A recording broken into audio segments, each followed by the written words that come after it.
Bienvenidos a una nueva edición de Lo Justo y Necesario acá en el Periodista TV. Hoy en un programa muy especial donde nos vamos a trasladar telemáticamente a distintos lugares del mundo para analizar algo que está ocurriendo. ¿Qué está ocurriendo? Bueno, todo el mundo lo sabe. La guerra arancelaria que inició Donald Trump, una serie de medidas, coletazos, reacciones económicos, políticos, ideológicos. El mundo pareciera que está viviendo una nueva era y hay que entenderla. Una era complicada que donde la palabra incertidumbre ha sido replicada en prácticamente todos los medios muchas y muchas veces, justamente porque se desconoce el alcance de las medidas tomadas, van a empezar a regir en las próximas horas y ha afectado a distintos países. Entonces hoy tenemos a un panel internacional que en breve nuestra operadora e ingeniera en sonido Carla lo va a poner para que ustedes los vayan viendo. Vamos a empezar por nuestra extrema izquierda arriba, Daniel Ramírez, filósofo, lleva 40 años viviendo en París, es chileno, pero es un hombre que viajado, conocedor, lector, un intelectual de aquellos que da gusto conversar con él cada cierto tiempo.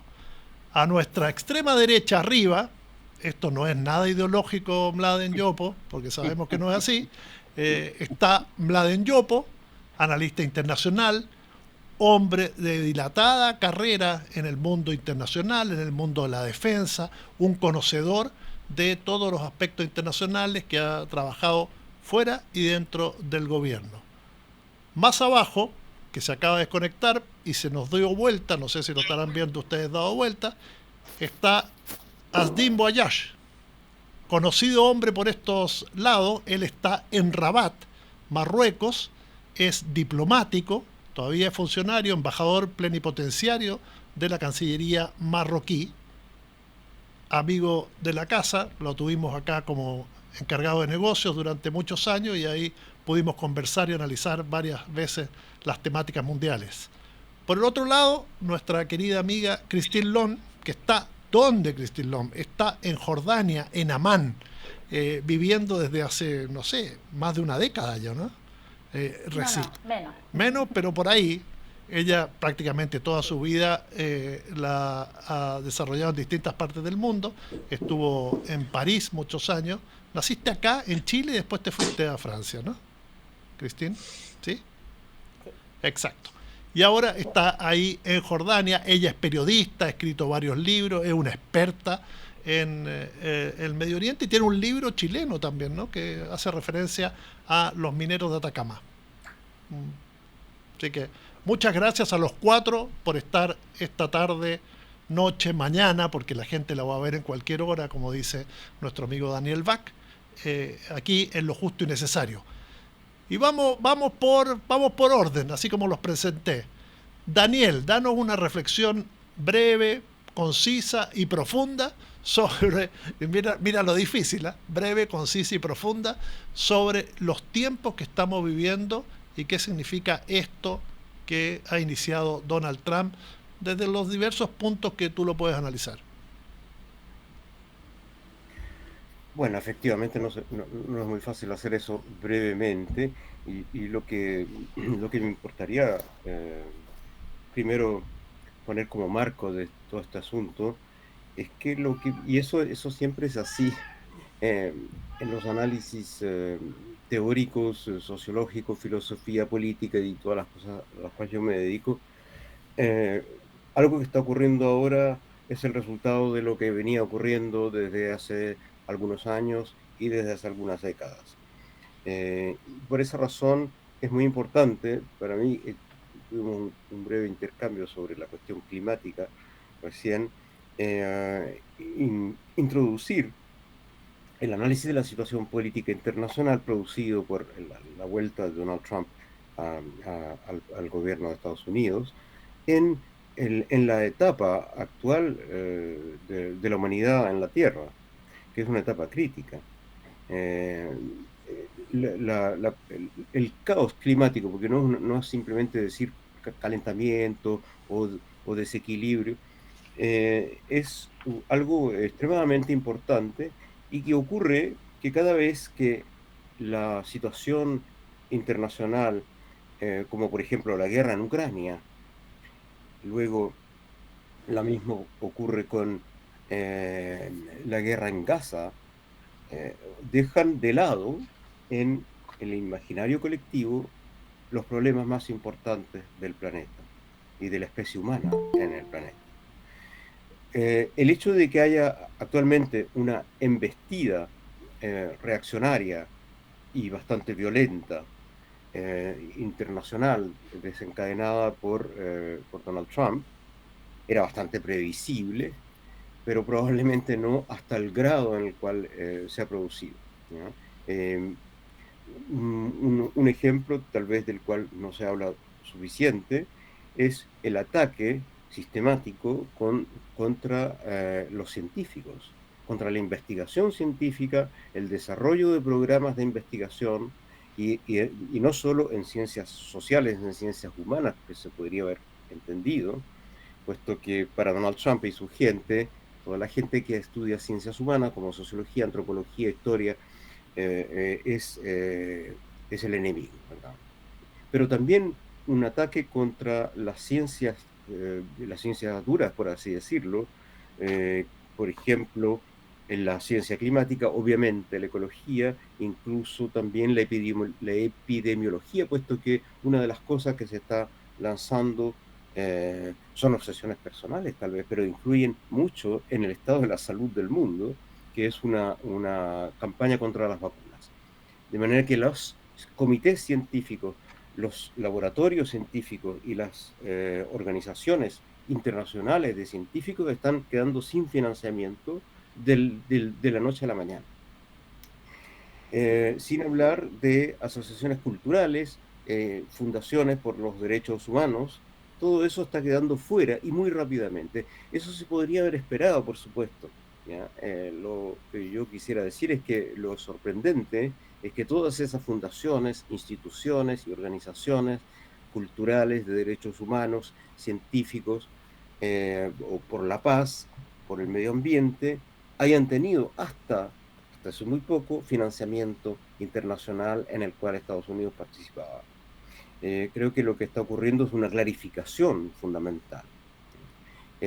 Trump tiene un solo mérito, que es que aclara las cosas, ¿ya? Y ahora ya no se trata de sutilezas ideológicas, ¿ya? Como pudiera hacerlo, eh, como hubiera podido hacerlo, por ejemplo, con el presidente Biden, o como lo puede hacerlo con el presidente Macron en Francia. La clarificación no es ideológica en el sentido clásico, izquierda, derecha, socialdemocracia, neoliberalismo. Un ejemplo perfecto que lo está dando en los últimos días, pero en las últimas semanas, es que ya no se puede hablar de un campo, por ejemplo, socialdemócrata, y un campo neoliberal, que sería liderado por Estados Unidos, puesto que Donald Trump está retirando los Estados Unidos, nada menos que la economía de los Estados Unidos, de la ideología y del sistema neoliberal que ellos mismos pusieron a funcionar desde los años 80 y 90 en el mundo. De manera que hay, por un lado, una gran clarificación. Aquí se trata de dejar de lado a las grandes mayorías de la especie humana que no sean ricos y privilegiados, y eso lo dicen sin ningún tapujo y sin ninguna vergüenza en el lenguaje. Dejar de lado la cultura, la investigación científica, las artes, puesto que para ellos todo eso significa el enemigo izquierdista o rojo, como lo quieran llamar. De manera que por un lado hay esa clarificación y por otro lado hay una confusión en los términos de los cuales, por ejemplo, este hombre se permite desequilibrar el sistema neoliberal mundial, puesto que lo que importa no es eso, no es ideológico, es simplemente el poder. Y ellos han visto con gran claridad, y eso por cierto tienen razón, lo hizo ya desde su primer mandato, que el neoliberalismo mundial favorece principalmente a países de Asia. Y puesto que lo constata, bueno, se acaba la ideología, se retira Estados Unidos de ese sistema y se desequilibran las economías mundiales. Gracias, Daniel. Mladen Yopo, te nombré segundo y sigues en la lista. Conversamos la semana pasada, hablamos de algunas de estas cosas que estaban ocurriendo, las que iban a ocurrir. Recién empezaba a vislumbrarse, ya se había anunciado, lo había anunciado durante su campaña. Hablábamos mucho justamente de esa palabra que dije antes, que era la incertidumbre. ¿Qué certidumbre tenemos hoy? ¿Tenemos alguna en este momento? Así como las que esboza Daniel incluso. Tengo la impresión que pocas, para decir la verdad. La certidumbre está en tratar de limitar, ¿no es cierto?, lo que son acciones anticivilizatorias, digamos. La agenda civilizatoria es un tema que viene construyéndose lentamente durante mucho tiempo a través del derecho internacional, del derecho humanitario, el multilateralismo, la prevalencia, ¿no es cierto?, la solución pacífica a las controversias, es decir, un mundo que permitía, ¿no es cierto?, a partir de una visión más idealista, ¿no es cierto?, de alguna forma kantiana, tratar de construir, ¿no es cierto?, una cierta realidad que permitiera moldear esa situación salvaje que de alguna forma siempre está presente, citando a Hobbes, digamos, en esa perspectiva. Tengo la impresión que es difícil porque no hemos encontrado, no con una persona carente de ideología. Trump tiene una ideología, es una ideología distinta, ya no es el conservadurismo que primó inicialmente en el Partido Republicano o el neoconservadurismo que lo siguió, sino la ideología del Make America Great Again. Es una ideología que tiene que ver con plutocracia, tiene que ver con autocracia, tiene que ver con alguna forma de gobierno, de alguna forma excluyente. Y eso es un tema conflictivo. Estamos en parte de la espiral de la historia, ¿no es cierto?, viendo un poco el concepto de la dialéctica, ¿no es cierto?, en un periodo de contradicción muy fuerte. Y en esa perspectiva nos encontramos en una suerte de mundo desbocado en la perspectiva de que las estructuras que se generaron pos de la Segunda Guerra, lo que fue la Pax Americana que se llamó, ¿no es cierto?, de alguna forma está viendo interpelada por las acciones de este hombre, este autócrata. No solamente externamente, internamente hay una crisis mayúscula en Estados Unidos, donde la propia Constitución de Estados Unidos se está viendo, digamos, mermada, aquellos principios básicos de la libertad de expresión, que de alguna forma están en la Constitución en sus 10 primeros capítulos, sobre todo en el capítulo 1, digamos, pero los 10 primeros que son derechos sociales, ¿no es cierto?, se está viendo completamente interpelada. O sea, hoy día lo que ha pasado con las universidades, cómo se ha condicionado, ¿no es cierto?, el desarrollo universitario a partir de restarles, quitarles fondos, o lo que es la limitación de la prensa para entrar en la Casa Blanca, o lo que es la persecución de jueces y de estudios de abogados, lo que es la purga que ha hecho en el ejército. Es decir, el hombre está destruyendo la gente que ha salido de los ministerios, solamente del Departamento de Estado, presionado, han jubilado tempranamente más de 1.500 personas, pero en el Departamento de Salud, que hoy día tiene una crisis de sarampión por el negacionismo, van a echar a cerca de 20.000 personas, ya sea algunos más de 10.000 echados y 10.000 con esta jubilación temprana. Bueno, el mundo hoy día está en ese sentido interpelado por este hombre que un poco cae en lo que es la teoría del loco, ¿no es cierto? Esa teoría que se le atribuyó a Richard Nixon, que era con el botón nuclear. Bueno, este hombre la tiene con el botón arancelario. Y ese es un tema que de alguna forma está rompiendo todo el sistema que se generó en Bretton Woods, todo el sistema internacional, junto con una arquitectura de seguridad que también está interpelada. No nos olvidemos que se ha salido de la OMS, de la Comisión de Derechos Humanos, de UNESCO, es decir, está rompiendo la arquitectura de que de alguna forma permitía relaciones mínimas de estabilidad a nivel internacional. ¿Qué nos va quedando? Evidentemente siempre hay parche ciudadano, como se dice. Bueno, Europa, uno tiene una cierta, en el fondo que Europa puede colocar un cierto aporte, ¿no es cierto?, en este nuevo mundo, tratar de salvar un poco este concepto civilizatorio. La misma China, ¿no es cierto?, que hoy día se le va a aplicar supuestamente el 9 de abril, ¿no es cierto?, se le aplicaría un arancel mayor de un 50%, que no va a aceptar las condiciones de Trump. Países, digamos, pequeños, incluso el caso de Uganda, que no compra más ropa usada norteamericana, no norteamericana, estadounidense, para decir la verdad, para ser más preciso, porque cuando hablamos de Norteamérica incluimos a México y Canadá también, estadounidense. Es decir, hay una cierta contradicción. Pero esto ha llegado a otros niveles, aparte de las grandes manifestaciones internamente, de algunos jueces que se han sublevado internamente en Estados Unidos, está llegando a los sectores, de alguna forma, a la plutocracia, que se está viendo completamente desfasada y se está viendo afectada directamente. Ahí está el caso de Elon Musk, ¿no es cierto?, que ha visto sus acciones desde diciembre a la fecha en bajar más de un 50%, las ventas de los autos Tesla en más de un 13%. Estamos viendo una serie de hoy día de gente de los más ricos del mundo decirle que entren a negociar. Y así lo ha tomado, por ejemplo, el secretario del Tesoro de Estados Unidos, que hay 50 países que quieren entrar a negociar con Estados Unidos y le ha dicho a Trump que lo escuche. ¿Por qué? Porque la reacción interna o los efectos que puede tener no solamente afectar y podemos entrar en una recesión mundial de efectos, digamos, impredecibles, sino porque internamente hoy día se va a ver afectada, ¿no es cierto?, la industria, la producción, la inflación, los salarios y el empleo internamente. Porque hoy día estamos en una economía completamente imbricada, completamente relacionada. Es decir, lo que se produce en Estados Unidos tiene muchas partes que vienen del resto del mundo, y eso es un tema no menor. Entonces hoy día estamos en un mundo, yo diría, difuso, confuso, desbocado en parte, desbocado con las guerras precisamente.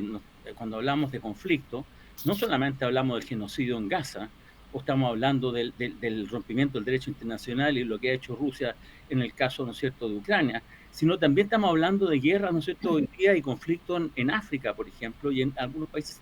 O sea, estamos hablando de un mundo que hoy día está en crisis. Y en esa perspectiva, por eso yo diría que hay una cierta incertidumbre importante, pero yo confío, ¿no es cierto?, que hoy día se están generando, digamos, ciertas sinergias.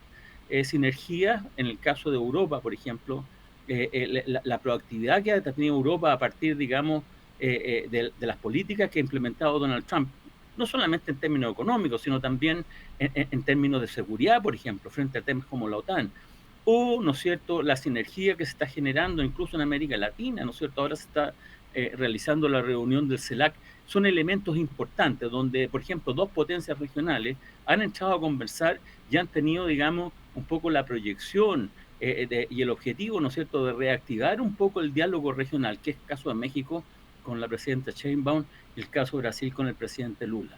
Está el caso de la India, ¿no es cierto?, que empieza a jugar otro rol, un rol mayor, digamos, que ha tenido problemas. Entonces, estamos en un mundo donde estamos en una contradicción y todavía no encontramos una síntesis de salida para un poco aplicar cierta dialéctica, digamos. Y en ese sentido estamos, ahí estamos. Gracias, Bladen. Astin, tú estás en Rabat, eso ya es África, Marruecos. ¿Cómo ves esta situación? ¿Cómo se está viendo allá? ¿Cómo la está analizando? ¿Y de qué manera África se ve afectada? ¿Toda África, alguna parte de África, con todo lo que está pasando? África, por el momento, no está muy implicada en este tema. Algunos países, pocos, 2 o 3 máximo. Pero el tema de Estados Unidos, que no es una cosa que ha pasado o ha ocurrido en algún tiempo o en alguna época, es una cosa nueva, que tiene objetivos bien camuflados por Trump. Todo el tema corre a favor de que haya un entendimiento entre Estados Unidos y Rusia, que vendrá en una fase ulterior. Pero el tema principal es el tema del endeudamiento de Estados Unidos. Ese es el tema fundamental, porque Estados Unidos, antes de la época de Trump, en los tiempos desde Nixon hasta para acá, se ha endeudado siempre a costa de los demás países que corrían a comprar dólares, algunas veces en liquidez y otras en bonos de tesoro. Y con esa compra de tal, los americanos vivían cada vez mejor y los más ricos se hacían más ricos aún, porque solamente la Fed lo que hacía era imprimir los billetes y imprimir los bonos. Para darte un ejemplo, Rusia, desde que empezó a venderle petróleo a Estados Unidos, lo que ha hecho es vender el petróleo, hacerse pagar por dólares, pero con esos dólares ella compraba oro, atesoraba oro mucho más que dólares en sí, o sea, que conciernen la deuda de Estados Unidos. Mientras que China lo que atesoraba eran dólares y obligaciones del Tesoro de Estados Unidos. Cuenta gente que más o menos sabe este tema, de que hay unos almacenes subterráneos en Pekín donde hay miles y miles de containers llenos. Esa es la amenaza principal para Trump y para Estados Unidos, porque imagínate de que los chinos sacan esos dólares y esas obligaciones al mercado. El dólar no caería sobre la cabeza, sino que caería en un pozo muy profundo y le daría un golpe fatal, como ocurrió en la crisis del 1929. Entonces, el objetivo principal es cómo aislar a China de manera definitiva y traerla, o sea, que capitule hacia delante de Estados Unidos, para que Estados Unidos mantenga ese leadership mundial. Y el tema también, un tema secundario, es el tema de Naciones Unidas, donde el Consejo de Seguridad, que es el que más o menos controla la seguridad internacional, ese hasta el momento lo lleva a Estados Unidos. Pero hay como una suerte de países emergentes que están pidiendo de que ellos también tengan un voto decisivo en ese consejo. O sea, que puedan oponerse como se oponen los 5 países del Consejo de Seguridad conocidos que han fundado esa organización. Y que tienen ¿Cómo derecho Estados Unidos puede mantener ese leadership en asociación con Rusia? Hay un entendimiento subterráneo entre Rusia y Estados Unidos de hace el primer mandato de Trump y un poco antes, porque hay gente que cuenta de que cuando Trump, antes de llegar a hacer política realmente, que era constructor de muebles y torres, tuvo un problema de liquidez y los rusos vinieron, algunos rusos conocidos cuentan de que son de la KGB esa de los tiempos antiguos, con mucha plata, y compraron apartamentos para salvarle a Trump de caer de cabeza. Por eso se siente de que ese señor les debe algo al Putin y a su clan. Todo eso hay que verlo de manera un poquito más inteligente, porque mucha gente dice, si Trump sube los aranceles, nosotros también le vamos a subir a él.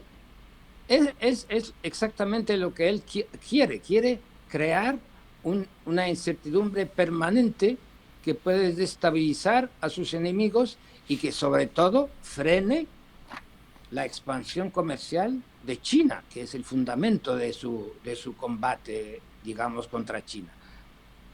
Contenerla, esa es la teoría de los americanos, contener al enemigo, siempre contenerlo hasta que él caiga en desgracia. Y eso ocurrió hace 30 años con Japón. No hay que hacer mucha memoria, sino mucha gente se ha enterado de que fue Estados Unidos quien terminó masacrando a Japón cuando Japón empezaba a controlar todos los mercados, sobre todo los mercados de automóvil, de manufacturas y todo eso en su tiempo. Entonces este señor no tiene lógica y todo lo que cuenta es desinformación, porque es muy fuerte en la desinformación. Pero sacar los aranceles como arma arrojadiza, eso es un golpe genial. ¿Por qué? Porque lo que hace él es acusar a esos países que se supone que él está esperando de que vengan hacia él y capitulen o se rinden a él. Eso es un golpe genial, porque ¿qué hace? Lo que hace es acusarles. Vosotros habéis cometido una mala cosa hacia Estados Unidos y tenéis que pagar una multa colosal. Entonces yo soy el que da las multas aquí y soy el que más o menos tiene la última palabra. Y ese juego, si los europeos, que más o menos yo creo que han entendido ese juego un poquito y que han tomado el tiempo de pensarlo bien profundamente, están esperando para reaccionar a esos aranceles de Trump. Muchas gracias, Asdin. Christine Lom, estás en Jordania, estás en una zona vapuleada, muy cerca de los conflictos. ¿Cómo se está viviendo allá esta guerra arancelaria de Donald Trump?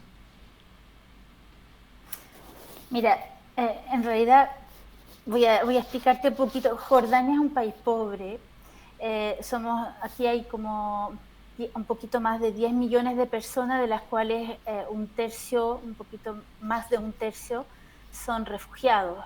Jordania es lo que fue simbólicamente Francia durante muchos años, un país de acogida de refugiados del mundo entero. Jordania lo es, Francia ya no lo es. Entonces es un país que tiene un rol central geopolítico. Ha tenido acuerdos de paz con Israel, tiene acuerdos de libre exchange con muchos países, desde hace 70 años con Estados Unidos. Y claro, la primera cosa que le tocó muy fuertemente a Jordania fue cuando USAID cortó sus ayudas y sus inversiones. Jordania vive gracias a inversiones no solamente de Estados Unidos, pero también de la Unión Europea. Son alrededor de 1.400 millones de dólares anuales de parte de las dos regiones, digamos. De Estados Unidos son exactamente 1.400 millones y de inversiones y ayudas, de todo, y que pasa esencialmente por USAID, y la Unión Europea también da alrededor de en francés se llaman billones, aproximativamente el mismo monto. Ahora, cuando USAID para eso, son 432 proyectos de instituciones que caen de un día para otro. Es decir, de un día para otro son decenas de miles de personas que ya no tienen trabajo, porque ellos estaban en una dependencia. ¿Por qué? Porque Jordania tiene un rol de buffer zone, de zona tampón entre Israel y el resto del mundo árabe, y eso en realidad hace que Estados Unidos les pague, y también tiene esa misma, también les pagan los europeos para que los refugiados se queden acá, y la misma cosa que se hace con Turquía, se les paga para que los refugiados no se vayan. Entonces hay toda una instalación de retainment, digamos, que impiden a los refugiados salir, o está muy bien controlado esa parte, y el intercambio, digamos, es que se le paga porque es un país pobre. Entonces, ¿qué pasa cuando el USAID corta? El país se encuentra muy mal, muy destabilizado, sin empleo, es decir, en lugares esenciales como la salud, la educación, el acceso al agua potable. ¿Me escuchan? Porque yo los pierdo, a cada rato los estoy perdiendo. Te escuchamos perfectamente. No, le escuchamos. ¿Ustedes me escuchan? Sí, perfecto. ¿Sí? Sí. También las elecciones, también hay una ayuda financiera. Todo eso, de un día para otro, ¡pum! Entonces, eso claramente dejó a la gente plop, porque aquí se tiene ese sentimiento de que, como somos importantes desde el punto de vista de la geopolítica, somos una zona importantísima para el resto del mundo de que se quede estable, y por lo tanto no debería pasar eso. Entonces, ¿qué pasa? Es que cuando USAID para, 2 días después, exactamente 2 días después, la Unión Europea anuncia que va a dar 3.000 millones de euros. Entonces, hay un jueguito ahí.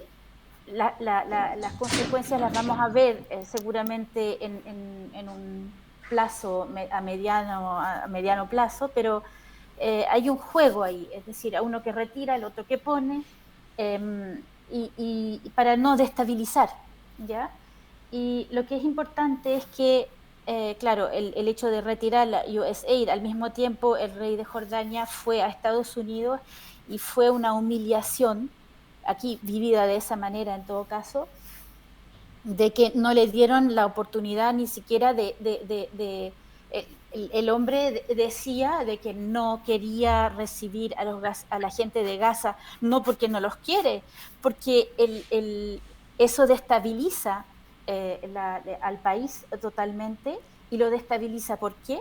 Porque en realidad la gente en esta zona sabe que todo lo que está ligado a Palestina significa que cuando los palestinos se van nunca vuelven. Todo el mundo lo sabe aquí en esta zona. Todos los palestinos que se fueron en el 48, en el 67, en los años 70, en cualquier momento no pueden volver. Entonces, el hecho de que les digan, bueno, son 2.300.000 personas, mitad para Egipto, la otra mitad para Palestina, para Jordania.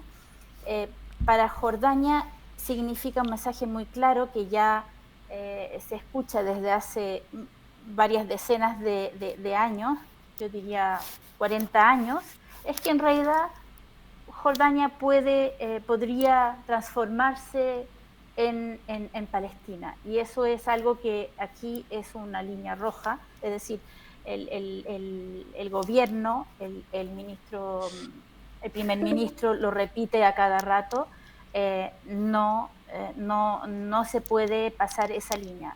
Jordania es de jordanos, es Jordania, y no se va a transformar en Palestina.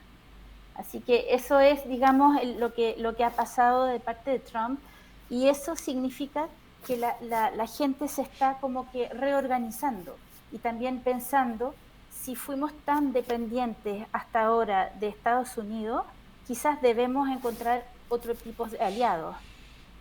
Y eso en realidad no es muy bueno, ni siquiera para los Estados Unidos. Es decir, que si una personalidad como Trump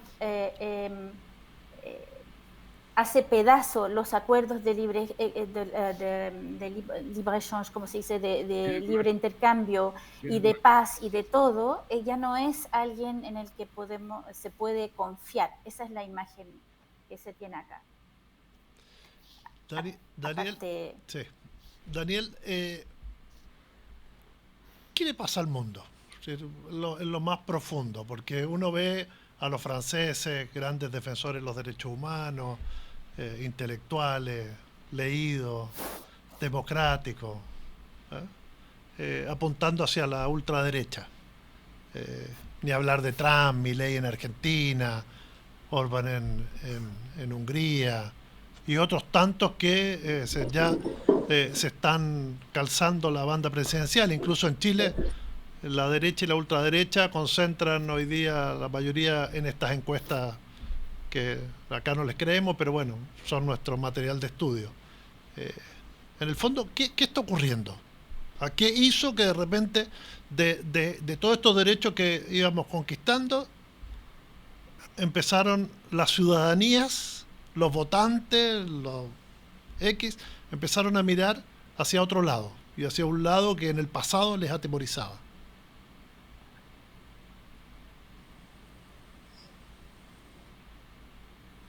Bueno, primero que nada, ya Francia o Europa no es tampoco la patria de los derechos humanos, o como se acostumbra a decir por acá, justamente porque hay me parece que los intelectuales y los líderes que podrían estar aún en una vía de proceso civilizatorio, como dijo eh, Miladen, eh, ya no lo están en una guerra cultural. Y eso es una de las causas, me parece a mí, que implica que esta guerra cultural se está siendo perdida. ¿Cuáles son los términos de esta guerra cultural? Primero que nada, el hecho de que Trump no es más que un catalizador y gigantesco de algo que se ve en todos estos países, que hay una reacción contra estos procesos justamente civilizatorios, inclusivos, de pacificación, de redistribución de las riquezas y de preocupación ecológica. Esta guerra cultural se ha ido aumentando en la medida en que los diferentes actores culturales se desinhiben, principalmente en estas derechas reaccionarias, y empiezan ya a atacar abiertamente todo lo que tiene que ver con ecología, feminismo, inclusividad, derechos de las comunidades LGTBIQ+, derechos del medio ambiente, y justamente los equilibrios del derecho internacional y del derecho humano mundial, como por ejemplo las Cortes de Justicia Internacional. El hecho de que se ataque en diversos países a la Corte Suprema del mismo país, como por ejemplo en Israel. La Corte Suprema de Israel ha condenado muchas de las acciones del gobierno y del ejército.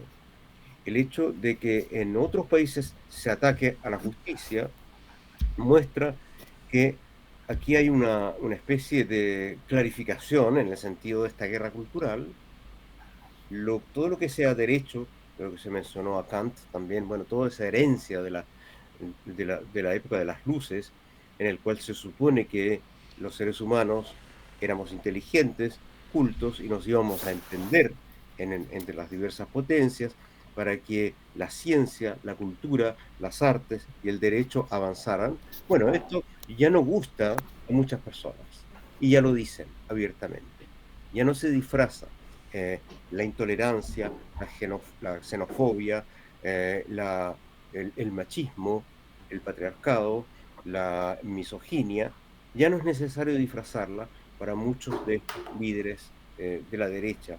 Y la gente que estaría aún por un proceso civilizatorio todavía no osa, no se atreve a decir abiertamente: este es el mundo que nosotros queremos.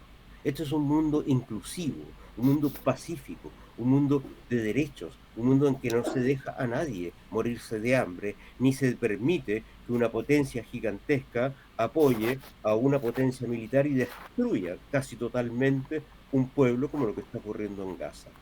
Esa vuelta atrás a una época de caos, de la lucha de todos contra todos, si se puede mencionar a Hobbes como se hizo en un tiempo atrás, lucha de todos contra todos entre países y en los países mismos entre ciudadanos, puesto que las estructuras de solidaridad ya se quieren dejar de lado.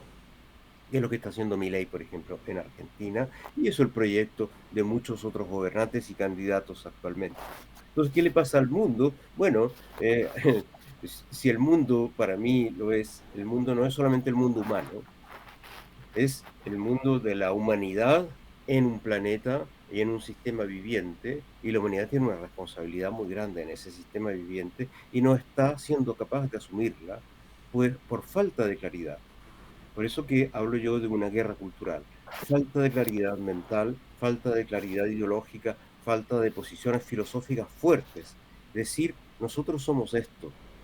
No queremos llegar al gobierno para mejor gestionar la economía y que haya un poquito más de crecimiento y después hacer 2 o 3 derechos sociales y alguna ley simpática.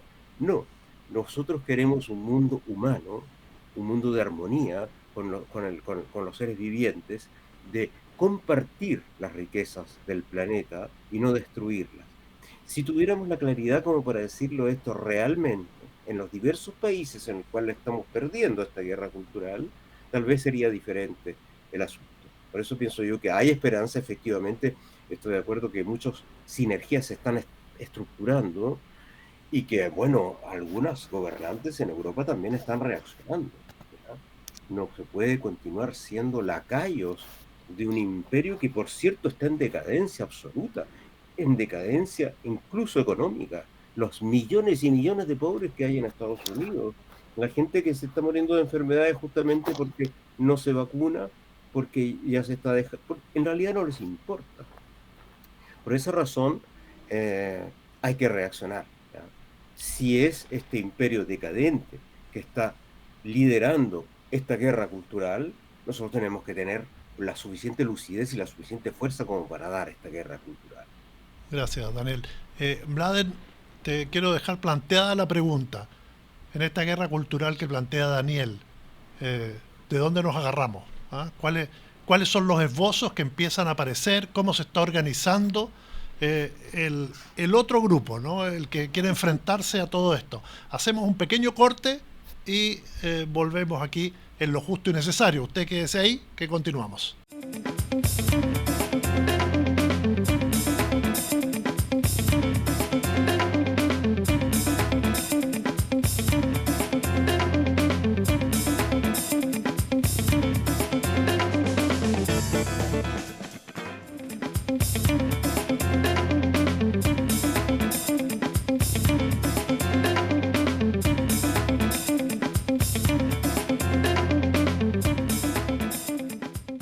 Seguimos acá en Lo Justo y Necesario, conversando con todo el mundo, con lo que está pasando con la guerra arancelaria de Donald Trump. Estamos en París con Daniel Ramírez, en Santiago de Chile con Mladen Yopo, en Marruecos con Asdin Boyage y en Jordania con Christine Lom. Muchas gracias por la paciencia, por la hora. Yo sé que para algunos de ustedes los horarios no son los mismos para los chilenos, tienen varias horas de diferencia y algunos tienen muchas ganas de ir a dormir. Seguimos con esto. Te había hecho una pregunta, Mladen Yopo, ¿cuáles son las armas, cuáles las herramientas? ¿Qué esbozo de lo que planteaba un poco Daniel Ramírez, esta guerra cultural que se está perdiendo, se está presentando en estos días para enfrentar esta maquinaria estadounidense que tú en el corte nos hablabas, y sería bueno que lo dijeras, esto de la cantidad de países, los aranceles, y cómo en algunos son hasta irrisorios porque afectan a países demasiado ya pobres? Como Lesoto, 50%, o no es cierto, Myanmar, 45%, o sea, países de verdad con graves crisis económicas, con graves problemas. Myanmar, además, que acaba de sufrir un terremoto que tiene más de 4.000 víctimas y que los costos son inimaginables. Exactamente. Mira, primero que nada, yo tengo que es cierto que estamos en una guerra cultural, o sea, citando un poco a Gramsci en el sentido, siento un poco más gramsciano, pero esta guerra cultural no es solamente tener la narrativa, un discurso, hay que entender la realidad. La realidad hoy día es compleja y difícil de entender. No es una realidad fácil, han habido cambios de verdad, no solamente en los objetos pensados, sino en la forma de pensar también, digamos. Y eso ha sido una realidad, eso es algo que en el fondo los partidos progresistas, los partidos que de alguna forma han traído un bienestar, no han logrado compenetrarse adecuadamente. Mira, yo digo, primero que nada, no hemos tomado en cuenta lo que fue la pandemia. La pandemia generó ciertos elementos, digamos, internos muy fuertes en la civilización, en las personas, en las ciudades, en las relaciones, que todavía no logramos nosotros desentrañarlo adecuadamente. Eso generó mucho más incertidumbre. Ahí volvimos, digamos, un poco a una concepción más tribalista, más fragmentada. Nos unimos en las ciudades, en los barrios, en la familia. Cada vez nos fuimos compenetrando más y nos fuimos alienando más. Ese concepto de alienación de la Escuela de Frankfurt está muy presente, que fue colaborado, digamos, de alguna forma también por sentirnos integrados a través de las tecnologías, lo que son las tecnologías de la comunicación, cómo fueron generando una relación distinta de las personas con la realidad. Yo soy profesor, entre otras cosas, digamos, y me toca hacer clases, y ahora estoy en un régimen mixto, pero estuve mucho tiempo haciendo clases, digamos, a través del computador, digamos, a través de las redes, que es distinto a estar en una esfera, digamos, donde hay una correlación, donde hay una interacción, donde hay un elemento dinámico entre el alumno y el profesor, ¿no es cierto? Donde hay un aprendizaje mutuo, donde hay capacidades de reaccionar rápidamente. Bueno, no entendemos las tecnologías tampoco, cómo las tecnologías han empezado a jugar rápidamente, digamos, en lo que es la conexión de las personas con la realidad. Hoy día uno hace todo, digamos, muchas cosas las hace a través del internet o a través, digamos, de las redes. Antiguamente uno iba a la oficina postal a dejar la carta, o iba a impuestos internos, o iba, es decir, esos son temas que no son menores. Y no son temas menores porque de alguna forma todo eso han generado incertidumbre, más incertidumbre. El empleo, por ejemplo, cómo la tecnología ha ido borrando empleos, por ejemplo. Hay un libro muy viejo de Jeremy Rifkin que se llama The End of Work, que era de los 90, ya anunciaba cómo los empleados, ya no de cuello azul, que son los obreros básicos, sino los de cuello blanco, los profesionales, se van quedando obsoletos. Entonces, ante esa incertidumbre, ¿no es cierto?, que ha hecho un poco la extrema derecha, es de alguna forma generar discursos con certeza, aunque sean falsos, aunque sean, digamos, medias verdades, aunque uno vea la realidad de los datos y los datos vayan para otro lado. No les importa, y eso de alguna forma la gente lo empieza a sentir. Gente que está aislada, gente que no tiene información real como ponderarla, gente que de alguna forma piensa que necesita más, porque como también decía nuestra presidenta Bachelet, en un momento determinado, democracy has to deliver, y la democracia tiene que entregar, y la democracia no ha entregado lo suficiente, no ha repartido lo suficiente. Y en ese sentido también se va generando más incertidumbre y va generando también una cierta explosión social, una rabia social. Bueno, todos esos fenómenos la derecha lo entiende muy bien, lo entiende bien, y por lo tanto ha generado discursos de certeza. No, nosotros echamos a los inmigrantes, no importa los derechos humanos, no importa si nos equivocamos, digamos, si son personas que son delincuentes o no delincuentes, bombardeamos, usamos, o sea, nosotros hacemos.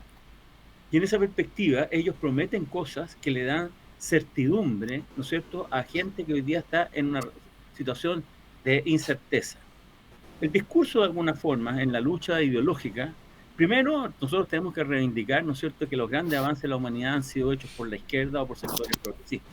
Nunca ha sido la derecha, que ha sido más bien conservadora, tal como lo está haciendo Trump, ¿no es cierto?, que está más bien retrocediendo en la historia de Estados Unidos, volviendo, digamos, un poco a las catacumbas o a esos elementos religiosos, ¿no es cierto?, a las brujas de Salem, ¿no es cierto?, que quemaban, digamos, a aquellos que lo acusaban, ¿no es cierto?, de brujería, ¿no?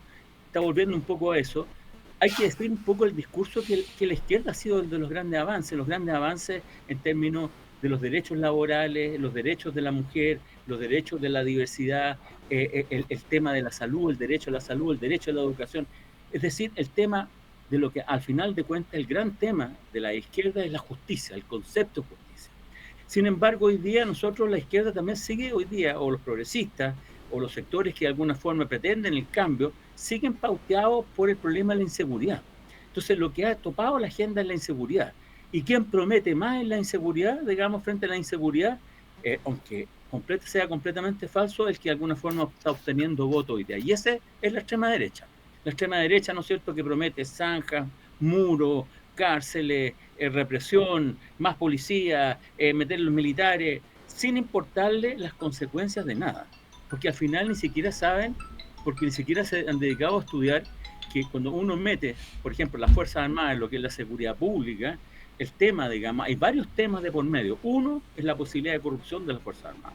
Segundo, es el no respeto a los derechos humanos. Tercero, es desvestir santos, digamos, para vestir otro, digamos, se le quita potestad a otros organismos. Es decir, al final va destruyendo la institucionalidad democrática. Entonces, prometen muchas cosas sin tener, ¿cómo se llama?, la capacidad, en el fondo, en el fondo, tener una realidad, o sea, poder solucionar los problemas.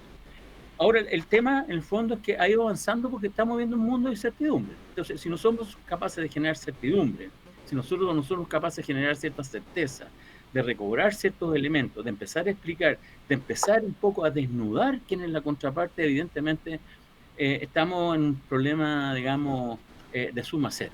Y eso es un tema no menor porque en general, como muy bien dijiste tú, la derecha y los sectores autoritarios, que ya no están en la contradicción entre capitalismo y marxismo, como estuvo durante la Guerra Fría, hoy día están unidos.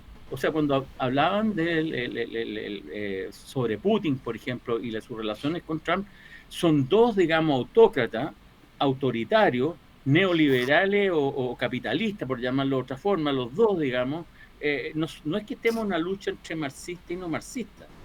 China es una cosa intermedia, digamos, porque hay un gobierno autoritario, digamos, con signos capitalistas también. Pero sin embargo, hoy día quienes están prevaleciendo ciertos regímenes son regímenes autoritarios. Entonces, hoy día hay que en el fondo primero fortalecer la democracia, dar certeza, recobrar ciertos conceptos que son en el fondo importantes, como el tema de la justicia, pero también saber en qué realidad estamos pisando, que ya no es, por ejemplo, el movimiento obrero, ese movimiento consciente, ¿no es cierto?, que tenía una lucha que iba más allá de su reivindicación inmediata, sino quería también un cambio social. Hoy día la gente quiere reivindicación inmediata.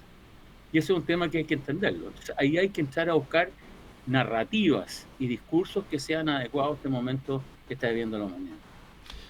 Gracias, Baden. Astim, uno veía a Marruecos en algunos aspectos mirando mucho hacia Europa y además generando comercio y grandes obras, el puerto de Tánger, los trenes eléctricos de alta velocidad, fábricas de automóviles. En lo más concreto, estas medidas, ¿cómo afectan a tu país?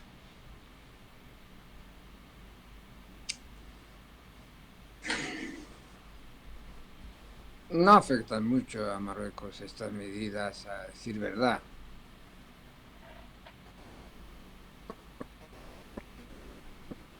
Parece que se nos pegó a Steam. Congeló. Se congeló. ¿Cómo? ¿No me escucháis? Te escuchamos que no lo afectan. Después no te escuchamos nada más. Sí, no. Digo que este choque cultural no afecta mucho a Marruecos, porque Marruecos está muy abierto sobre Europa, muy cercano y muy querido por los europeos. Marruecos es un país de Occidente, como siempre te he dicho yo, en Chile. Es un país que se considera muy próximo a Occidente.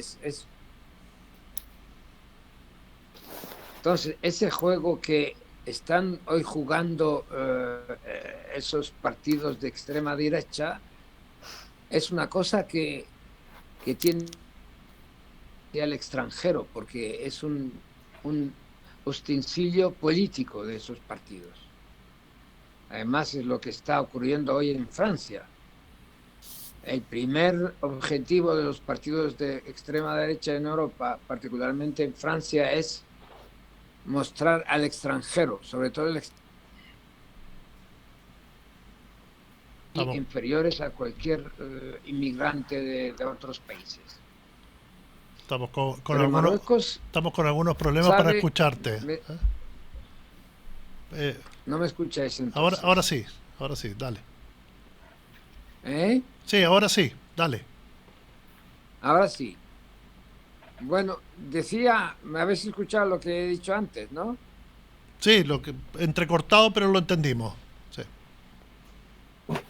Pues ese es el tema, no afecta mucho a Marruecos, pero Marruecos está haciendo un esfuerzo grande. ¿Por qué? Porque su terraza trasera, que es el África Occidental, es donde Marruecos siempre se ha desarrollado y ha encontrado un equilibrio político, económico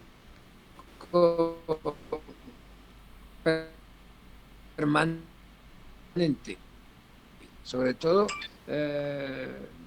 Níger, Mali, los países del África Occidental atlánticos, como Marfil y todo el entorno ese. Entonces lo que está haciendo ahora es crear, o sea, establecer como una suerte de eje de comunicación entre Europa y el África central, sobre todo, y occidental, porque es el África que sirve sobre todo al comercio internacional. Por eso Marruecos tiene buenas relaciones comerciales con China y compra productos chinos y no tiene miedo de ningún país occidental que vaya a criticar sobre esto. Te nos congelaste de nuevo. Comercial Gracias, entre Asdin. Europa, ¿eh? Pues nada, amigo, no puedo más. Te pegaste, está bien. No Cristín, puedo hacer nada más. sí, Ya te dije, estoy fuera de Rabat, estoy en el campo y tengo una conexión difícil, pero un está bien, te entendimos perfecto. router Pasamos a Cristín. que es a donde ya, no, sí, Algo cuando pasó. quieras, ya cuando esté en Rabat. Algo pasó con tu señal, No, pero a ciertas horas se va el señal wifi, sí, ciertas pero horas se debilita ese señal. pero quédate ahí nomás y seguimos hablando con Cristín. Cristín, en esta guerra cultural, ¿cómo la ves tú? Porque efectivamente en la zona donde tú vives viene con una guerra cultural desde hace mucho tiempo, ¿no? Pero claro, de otro aspecto. ¿Es posible ganarle una guerra cultural cuando gente como Donald Trump y la plutocracia, los grupos financieros que están detrás de él, deciden aplicar todas las armas en esa guerra? Yo creo que Trump no está solo. Es decir, acá tenemos una visión también de la gente del Golfo, Gulf countries, es decir, todos los emiratis, los saudíes, toda esa gente también tiene esa misma actitud. Yo creo que la cultura actual, lo que ellos venden en realidad, al mismo tiempo no sé si la podrán aplicar, pero es lo que ellos venden porque son businessmen, de hecho son puros hombres. Es que lo que quiero, digo que lo voy a tomar. Es decir, en realidad es pura colonización. Es una colonización muy automática. Yo quiero esto, lo tomo. Y en realidad los emiratis hacen lo mismo. Es decir, cuando tú ves a los emirados, en los emiratis, ellos en este momento se han apoderado del canal de Suez. Eso no hizo una pequeña línea en los diarios, pero ellos son los dueños, tienen el control desde marzo 2023. Tienen una concesión del canal de Suez durante 30 años y pusieron una inversión, entre comillas, de $200 millones. Han comprado terreno en Egipto. Cuando tú vas a Egipto, que es un país muy, muy pobre, con 120 millones de habitantes, te das cuenta que Abu Dhabi está por todos los lados. Ellos son los dueños. Entonces yo creo que la cultura, o más bien lo que nosotros, yo diría, lo que podríamos llamar la no cultura, porque eso es lo que los Estados Unidos venden y lo que esta gente aquí al lado compra, es primero no educar a la gente, tratar de educarla lo menos posible, y luego poder jugar con la fake information, con en realidad nosotros los periodistas ya no tenemos el poder que teníamos antes de informar, de tratar de ver, de chequear las informaciones, y hoy en día sale todo tipo de información y estamos en una piscina de informaciones donde ya con ChatGPT ya no tenemos idea de lo que es verdad y lo que no es verdad, y la mentira total, etcétera. Entonces, no todo ese como le dicen en Francia, bloguiburbao, no me acuerdo una palabra así, una especie de... En todo eso, la gente que tiene poder por la plata puede escoger: yo voy a comprar esto, y lo que yo me temo, en todo caso así se siente en esta parte del mundo, es que el mundo se está dividiendo entre los que van a tener el poder y los que ellos ven como sus esclavos. Y acá, en esta parte del mundo, nos sentimos claramente ser esos esclavos. Porque acá, Jordania, por ejemplo, típicamente nos van a torcer el brazo, yo no soy jordana, pero van a torcerle el brazo para meter 1 millón de personas, no solamente de Gaza, sino que también de Cisjordania. Es decir, todo eso está muy claro, todo el mundo lo sabe y en realidad crea un miedo ambiente, pero donde tú no tienes armas, no tienes ninguna manera de poder tener una respuesta, no tienes ningún poder ni de plata ni de buffer zone. Toda la diplomacia se ha echado, ya se echó a pedazos, ya es pedazo, es nada. Entonces, lo peor de todo en esto es que yo tengo la impresión, en todo caso con las discusiones que tenemos con Jordano, es que el presidente americano no tiene ni idea de la cultura, de lo que es la gente en esta parte del mundo.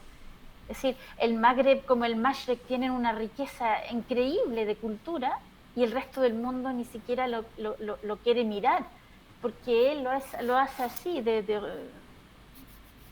así de la mano. Entonces es una humillación constante.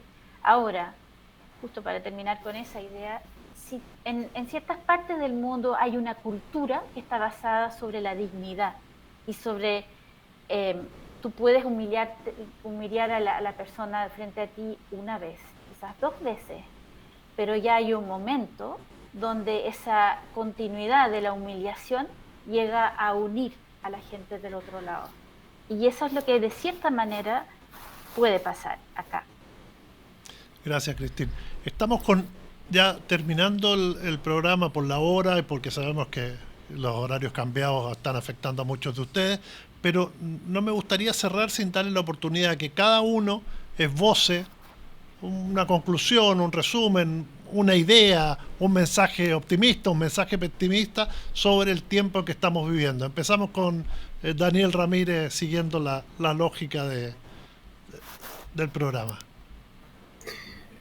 Bueno, un mensaje de esperanza no es muy fácil dar en este momento, pero sí me parece a mí que lo que tenemos que tener muy claro es la lucidez intelectual, la apertura y la búsqueda de la información, al mismo tiempo darle importancia a todo lo que puede generar pensamiento alternativo. Yo no creo que, puesto, si puedo permitirme un pequeño desacuerdo, no creo que valga la pena ya vanagloriarse sobre el hecho de que las izquierdas han realizado el desarrollo civilizacional, puesto que muchas cosas de esas ya no las estamos defendiendo coherentemente. Tal vez ya no está ahí el asunto. De lo que se necesita es adoptar un punto de vista de la humanidad, de la vida, de la subsistencia incluso, contra fuerzas destructivas. Hay algunos que lo han llamado la necropolítica. ¿Ya? Es una política de la muerte y de la destrucción, y que no importa a quienes la conducen, puesto que ellos saben que están a resguardo. ¿Ya? Tal vez es una ilusión igual, ¿no? Porque el planeta es un ecosistema global que funciona. Pero esta necropolítica no puede ser, a mi juicio, contrarrestada simplemente con viejos esquemas ideológicos. Probablemente también hay algunos errores de por nuestra parte, si digo nuestra parte, digo porque todavía creo que efectivamente existen estas fuerzas civilizatorias que están por un mundo más humano en el cual prime el derecho, la cultura, la inteligencia, la sensibilidad, la belleza, el arte y, por qué no decirlo, el amor. Tal vez hemos cometido algunos errores y nos falta un sentido autocrítico.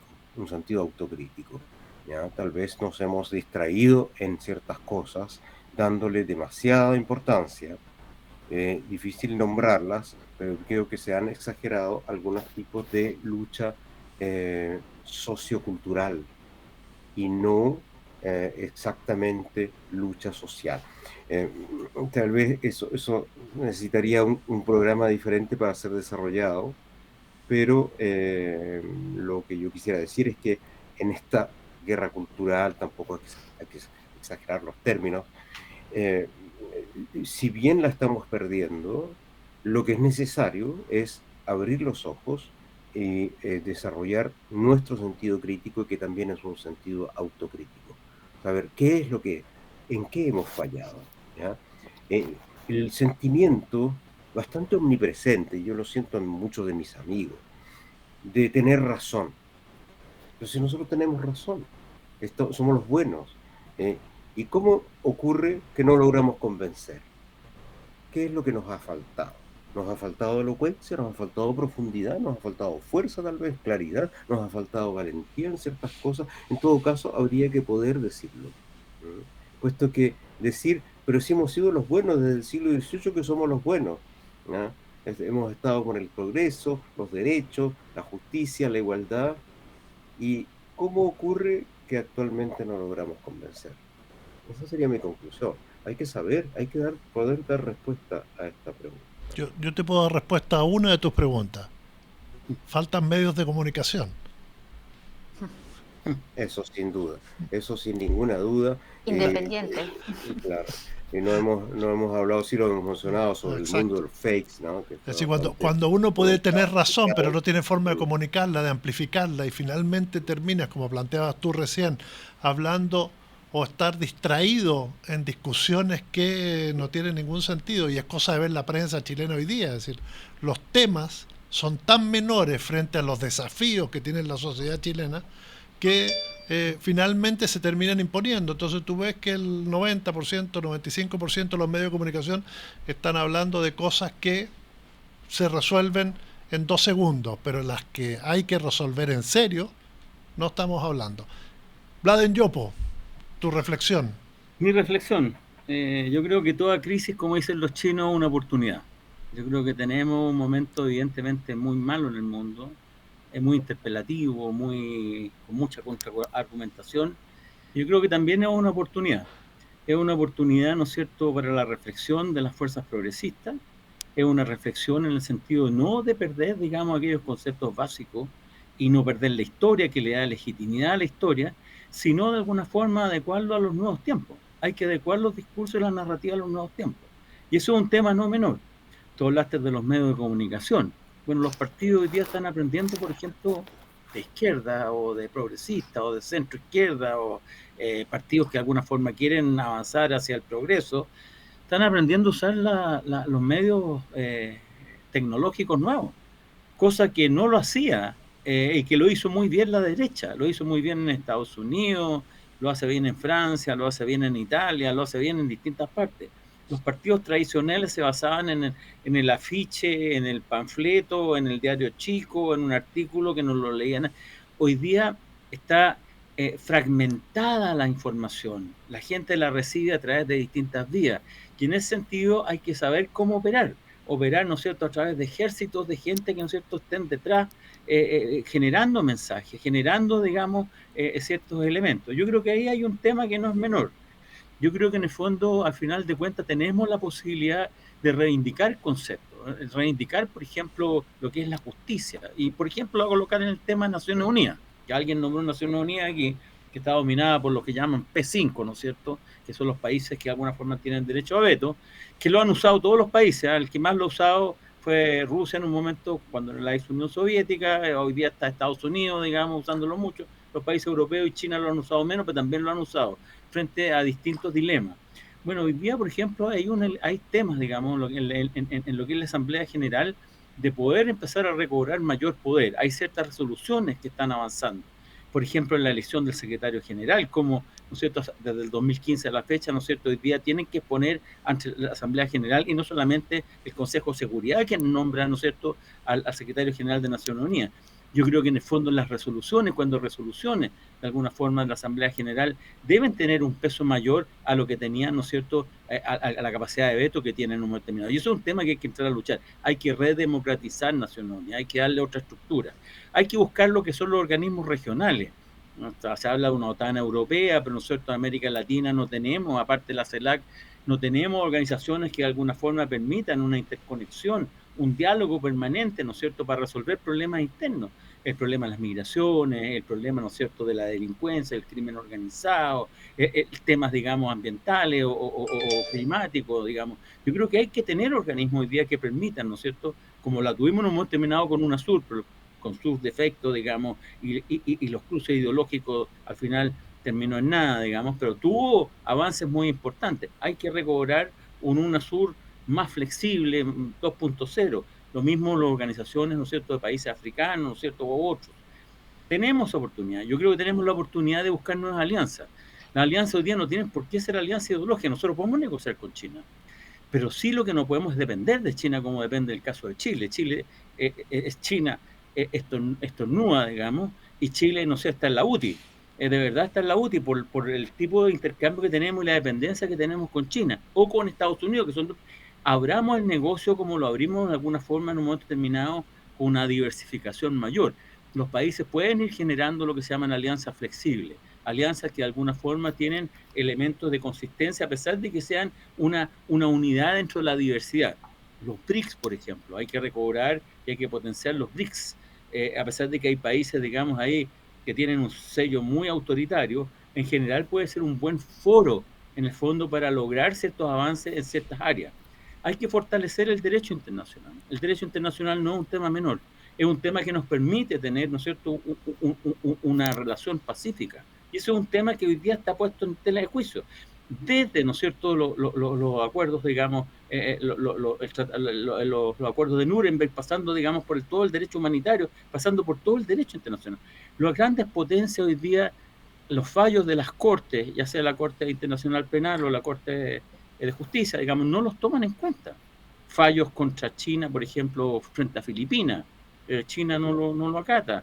Fallos, digamos, y así sucesivamente. Hay que, de alguna forma, reivindicar y fortalecer los organismos, de alguna forma, que son capaces de dirimir en derecho, en justicia, ¿no es cierto?, lo que son las diferencias o los diferendos.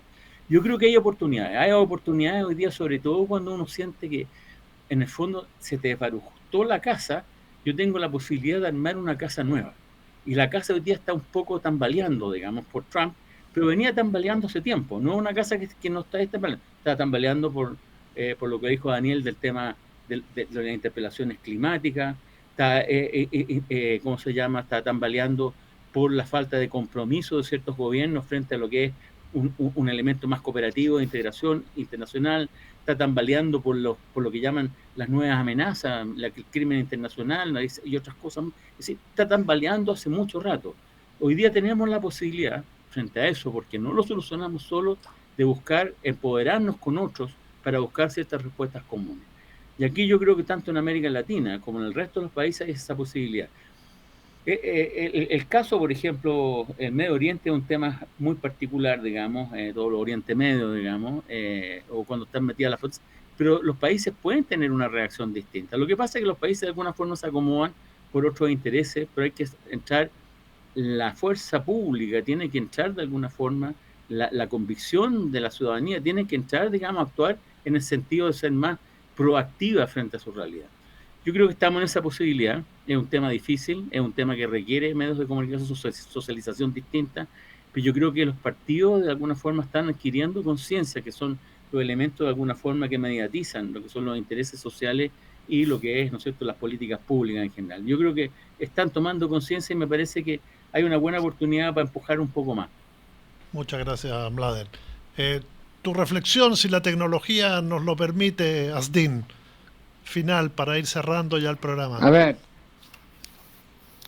vale, ¿cómo sería más o menos un proceso de bloqueo para Trump? Dependería de dos elementos fundamentales. Si la opinión pública yanqui, una vez que los efectos de esos aranceles y la reacción de los otros países hiciesen subir la inflación, eso conllevaría una situación muy semejante a una crisis tremenda en Estados Unidos. El trabajo no estarían garantizados. Esa es una posibilidad que puede ocurrir. porque ahora estamos esperando qué es lo que va a pasar. Con Trump cada día saca una cosa nueva y tal, y inventa y sube los aranceles a uno y habla de cosas y otras. Pero también puede ser de que China no va a capitular de todas maneras, porque China no puede capitular, porque China está reforzada por todos los países del BRICS y ya más o menos hay una suerte de adopción de otra moneda fuerte para el intercambio entre China y esos países emergentes que han aparecido últimamente. Muy fuertes algunos. Brasil, India y otros más. Si algunos de esos países se aferra a una solución particular entre ellos mismos en contra de Estados Unidos, eso puede ser también fatal para la dominación americana. En el lado en lo que concierne las Naciones Unidas, hay una posibilidad de que se invente otro organismo donde están más o menos representados los países emergentes que podían representar cada uno un continente o dos países pueden, por ejemplo, dos países pueden representar África, entre ellos África del Sur, un país muy grande y muy potente, y un país del norte de África, no se sabe cuál por el momento. Entre Asia puede ser India y otro país más cercano. Y así, y esos países tendrían también derecho a veto en el Consejo Nacional de Seguridad. Eso sería fatal para Estados Unidos, porque ya no podía ser ella la que más o menos hace, dibuja lo que es la actividad diplomática mundial y condiciona el derecho internacional. Ya por el momento casi el derecho internacional ya no existe, porque ya estás viendo lo que está pasando en Gaza con Israel. Eso ya no tiene, esa es una cosa increíble, es una cosa que nadie podía imaginar. Un país que cada día mata a 400 personas adrede y todo el mundo lo sabe, pero nadie mira hacia...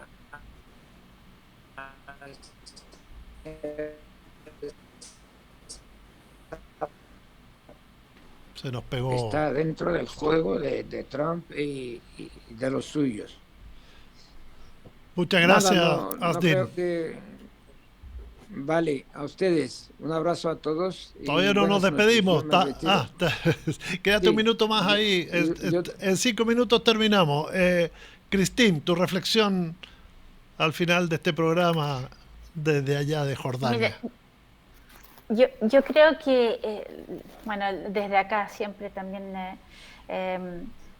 la ignorancia, porque lo que uno ve con Trump y con toda la gente alrededor de él, en realidad hay mucha ignorancia. Y creo que nuestras fuerzas, no te hablo de partidos porque yo en realidad no pertenezco a ningún partido, nunca he pertenecido a ningún partido tampoco, pero creo que la batalla que podemos llevar nosotros como seres humanos es justamente aportando el conocimiento, la apertura, el exchange, el intercambio de conocimiento y el pasar la memoria. Yo creo que la memoria es parte de nuestro ADN, digamos, importante, porque que sea toda esa gente que los trumpistas quieren eliminar, a la gente LGBTI, eso es civilización también, es decir, es parte de lo que somos como mundo. Entonces, explicar de dónde viene los sentimientos, la vida de cada uno, me parece, esa memoria es lo que nos hace humanos y lo que nos hace luz. Y yo creo que frente a la ignorancia es nuestra fuerza. Muchas gracias, Christine Lom desde Jordania, Mladen Yopo aquí cerquita en Santiago, Daniel Ramírez en París y Asdin Payash allá en Marruecos, cerca de Rabat. Les agradezco que hayan estado esta tarde, noche, mañana con nosotros hablando de este tema que es apasionante, que nos tiene viviendo con esta palabra la incertidumbre y que quisimos tratar de una manera distinta como la están tratando los otros medios, con más profundidad, viendo un análisis que no solo se mirara el ombligo, sino que ampliara la vista más allá de nuestras fronteras. Muchas gracias a los cuatro por haber estado acá en lo justo y necesario, y a ustedes que nos han seguido durante esta prácticamente hora y media de programa. Les agradecemos que se hayan quedado. Si les gustó, compártanlo. Vamos a seguir con este tipo de manifestaciones, de programas, de conversación, donde analicemos la noticia de una manera distinta. Ojalá lo hayamos logrado, que a usted le haya gustado. Si le gustó, compártalo. Si le gusta el canal, suscríbase. Si le gusta mucho el canal, puede unirse y va a recibir programación especial. Muchas gracias por estar acá en Lo Justo y Necesario en El Periodista TV. Nos vemos.